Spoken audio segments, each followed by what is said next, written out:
played all 10 NFL seasons and led the league in interceptions and started his final 148 games of his career. Please welcome one of the NFL's most underrated players, friend of mine, but more importantly, friend of the show right now, safety Glover Quin. GQ, how you doing, man?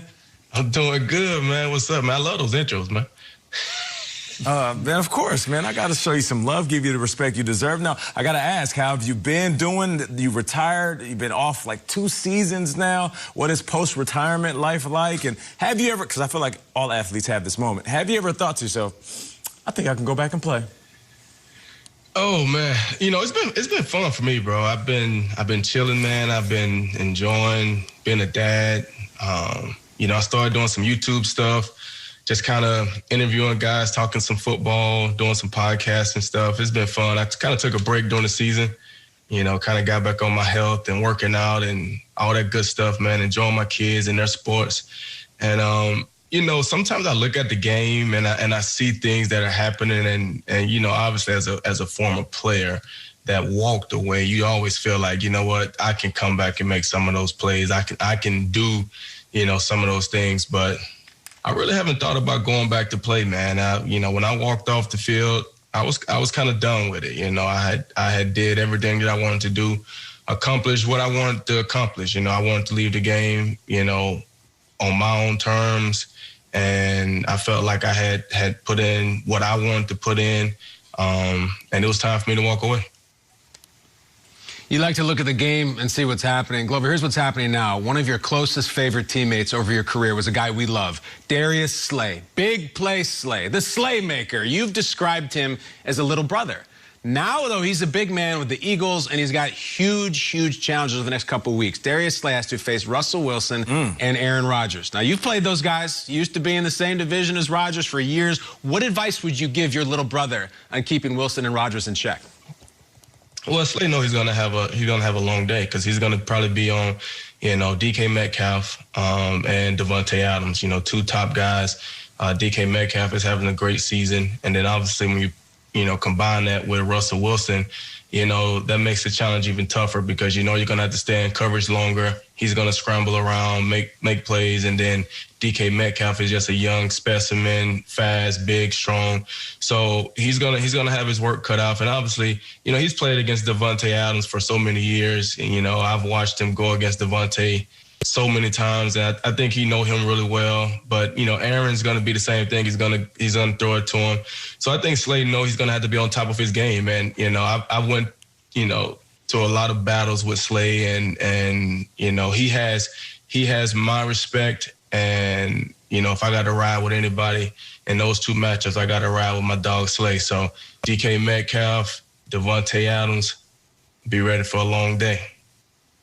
Be ready. Okay. That's a good little preview. I know that the Seahawks play the Eagles on Monday night, but let's go back to last week. It was just a week ago that we saw DeAndre Hopkins catch that Hail Mary pass from Kyler Murray. Now, look, you're a Pro Bowl safety. Was there anything those 3 defensive backs could have done to stop DeAndre Hopkins in that historic play? Well, I guess when you talk about Hail Marys, I'm probably not the one to answer that question. But, you know, I think, you know, a lot of times when it's a jump ball like that, unless a DB has a good beat on the ball and he can attack that ball going forward, you know, if you're just jumping straight up or kind of going backwards, those receivers that are, you know, probably taller and you know, probably have better ball skills than a lot of those guys, they're going to be able to go up and get that ball. And, you know, it's unfortunate that, you know, you have 3 guys, but as you can see, you know, Tre'Davious White is kind of leaning backwards, so he's not at his highest vertical point. You know, Poyer comes across and, you know, he can't get to the ball, and then Micah Hyde's behind him, and you got a guy, you know, as great as DeAndre Hopkins, as strong with hands as he has. Once he get his mitts on that thing, it's hard to get it out of there. And, you know, you look up and, you know, he goes up and make a huge play like that to win the game.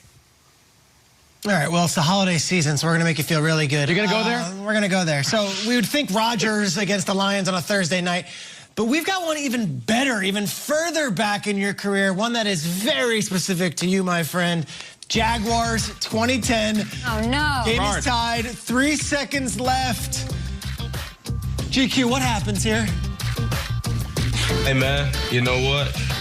All I'm going to say is I did, what I was coached to do, and it just didn't work out fine. It just didn't work out the right way. I batted the ball. That's what we had practiced. And in that situation, I was young, right? So I was young, and they gave me the task of doing that. And they used to always joke with me during the walkthrough, like, man, you ain't gonna knock the ball down. You gonna intercept. And I was like, you know what? Because I hadn't caught my first pick at that time. And I was like, nah, bro, I ain't trying to catch a pick. I ain't trying to do nothing crazy. I'm trying to win this game. I was all about winning. Bump the stats. I wanted to win.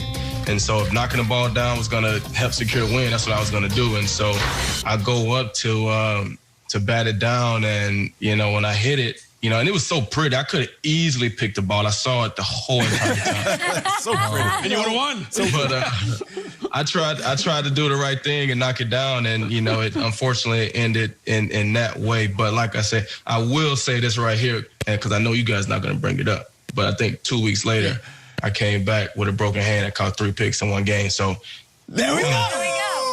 You know what I'm saying? Those highlights, we don't have those. But yeah, let's bring this party back up, shall we, Mr. Quin? I right away, when we heard we were having you on, went and looked at the illustrious list of quarterbacks that were on the wrong side of a GQ interception. Let's say this: Peyton Manning, Drew Brees, Aaron Rodgers, Ben Roethlisberger. Which interception is the most memorable of your career?